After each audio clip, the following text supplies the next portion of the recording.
আমি তো একটু ওই ফুটপাত টান দেওয়ার সময় শব্দটা ভালো লাগতো আর কি। রাস্তায় অনেক জ্যাম, যাই হোক বলে লাভ নেই। ও একজোসটা লাগানোর পরে মানে বাইক থেকে ধুয়ো বের হইতেছিল। অনেকদিন পরে থাকার কারণে একটু ময়লা জমছে বা ভিতরে মনে হয় কিছু হয়েছে, তো সেই জন্য ওইখান থেকে ধুয়ো বের হইতেছিল আর কি।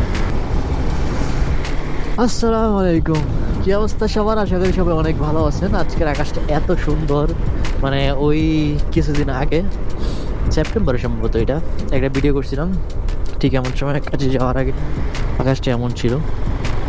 তো আজকেও আকাশটা অনেক সুন্দর মাশাআল্লাহ, একদম ঠান্ডা পরিবেশ, শীত শীত ভাব, তার মধ্যে বাইকটা অনেক ঠান্ডা ঠান্ডা লাগতেছে।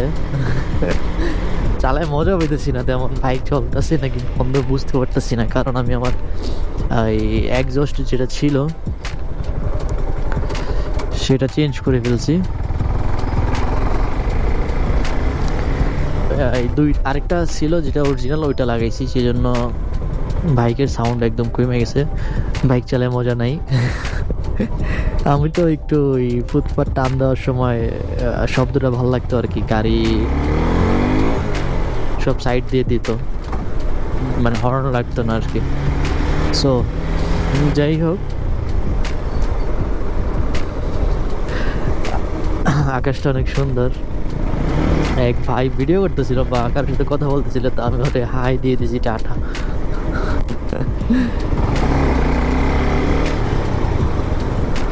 রাস্তায় অনেক জ্যাম, যাই হোক বলে লাভ নেই। সো যে যেখান থেকেই দেখে থাকেন না কেন আমার ভিডিও, অবশ্যই ফলো করতে ভুলবেন না।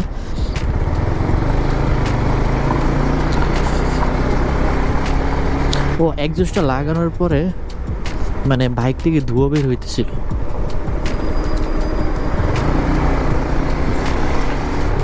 তো আমি তো ভয় পেয়ে গেছি প্রথমে, যে কিরে ধোঁয়া কই থেকে আসে, কেন আসে। তো অ্যান্ড দেন বুঝতে পারলাম যে আমার যে মানে অরিজিনাল এক্সস্ট ছিল, তো সেটা